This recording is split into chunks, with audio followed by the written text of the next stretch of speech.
Hi everyone, this is Marshall Mullen, and today I am here to talk to you about my new 2020 Specialized Kenevo.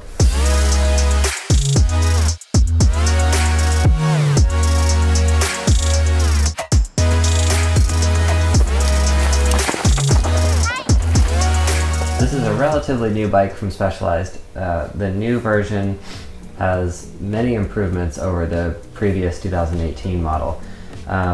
A lot of those improvements are based off of some of the things that I did to my previous Kenevo. As you can see right here, I got my old one hanging up on the wall. That bike, when Specialized launched it, right away I was like, wow, this bike's amazing. There's serious potential here. And I was one of the first people to put a triple clamp fork on the front of the Kenevo. I wanted to do that to make it a little more aggressive and a little more capable in aggressive terrain. Anyway, so I did that and it was a huge success. I think a lot of people around the world built up the same Kenevo with a triple clamp fork on the front, and anyways, it was a pretty big success. So with this new 2020 Kenevo here, Specialized took some of those improvements that I made to the previous one, and then they incorporated it into this new bike here. A couple of the things they did: they lengthened the top tube, they slackened the head angle, and the bike comes now stock with a triple clamp fork on the front. The bike comes with a RockShox Boxer, and I have a Fox 40 on the front of mine right here. So I've made a few modifications to my latest 2020 Kenevo build. Like I said, the frame's different on this bike, so I was able to do some of those things that I did last year and take it even a step further with this bike. Out of the box, this bike is incredible. It's an unbelievable bike, very capable, and the way you pull it out of the box, it's ready to go.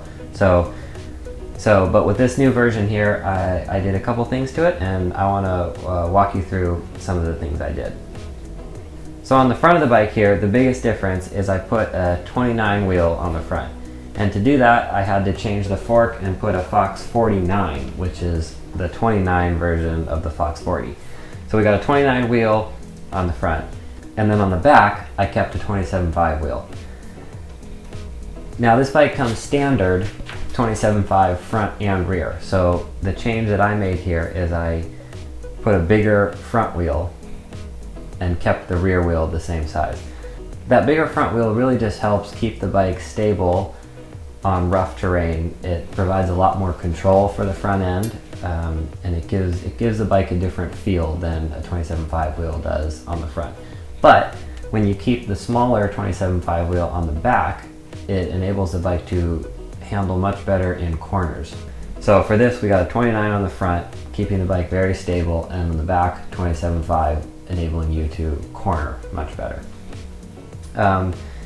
So for the cockpit on this bike, I've got some Deity Black Label bars matched with a Deity Micro Direct Mount stem. Now that is another big change I made for this bike. The bike comes with a 45mm stem, and I actually pulled it down to a super short 30mm stem.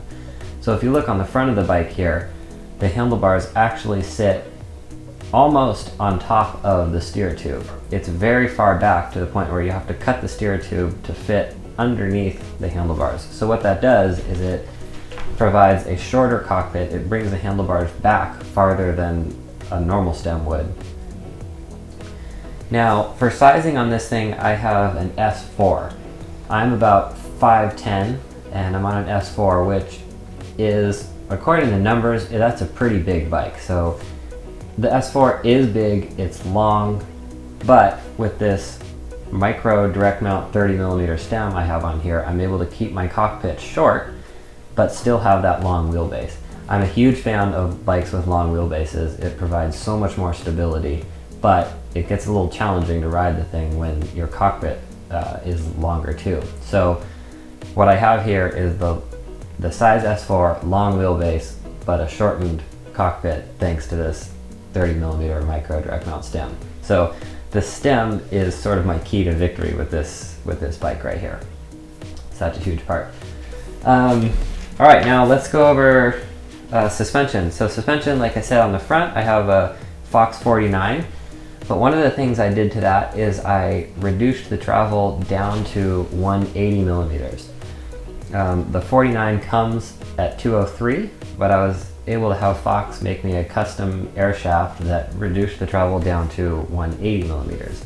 And what that does is it brings the front end of the bike down, and by coming down, you're tucking the front wheel underneath the frame. So when you put a 29 wheel on the front of this bike, you're lifting the front end up just because the wheel's bigger. So in order to compensate for that, I have lowered the fork down to 180, and then I actually slide the crowns down on the fork tubes here.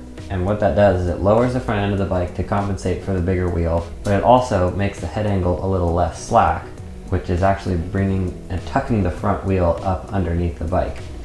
So I know that sounds confusing, but with all that, what's happening here is I put a bigger front wheel on the bike, but I'm able to keep almost the exact same geometry as this bike comes out of the box. So the way this bike comes, I've ridden it, the geometry is almost perfect. So with this bike, I wanted to put a 29 wheel on the front, a bigger wheel, but keep the same geometry. So that was a little bit of a challenge in making this. But I was able to do it, and the numbers are almost exactly the same with that shorter 180 millimeter travel, and then slide the crowns down a little bit, which tucks the front wheel underneath the bike. So for suspension on the front, we have that Fox 49 reduced down to 180 millimeters.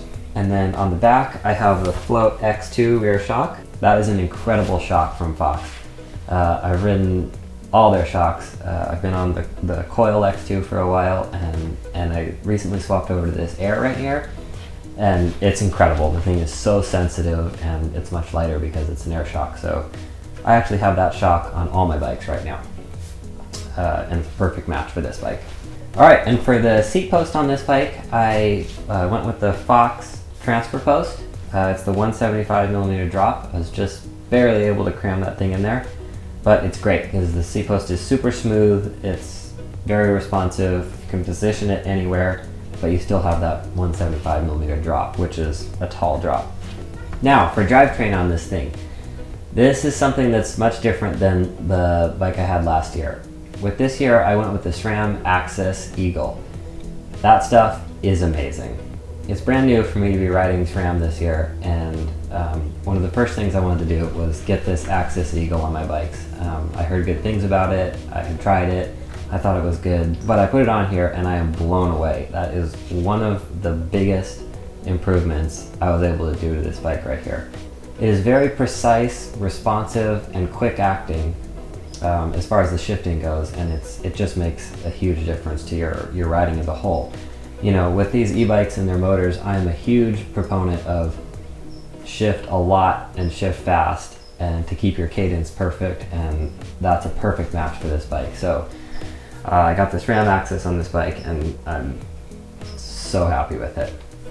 For brakes, we got the Code RSC. That's another thing that came with SRAM this year. These are probably my favorite brakes from SRAM.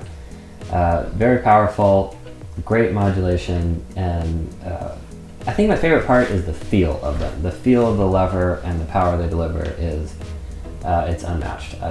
They're some of my favorite brakes, so I'm super fired up on that. All right, so another big thing I changed on this bike is the wheels. I've got the Specialized Roval Traverse Carbon SL. It's a very light wheel set from Specialized, full carbon, and on the front I have that 29 hoop on it, and on the back it's the standard 27.5. So what these wheels do is they're very stiff and strong, but they're very light. So with putting these wheels on this bike, I was able to shave off a pretty good amount of weight. So there you go. This is my 2020 Specialized Kenevo. This bike is unbelievable. When Specialized came out with it, I knew, I was like, man, that is the best mountain bike out there right now. This bike is light, it's fast, it's strong, and it's ready to handle anything you can throw at it.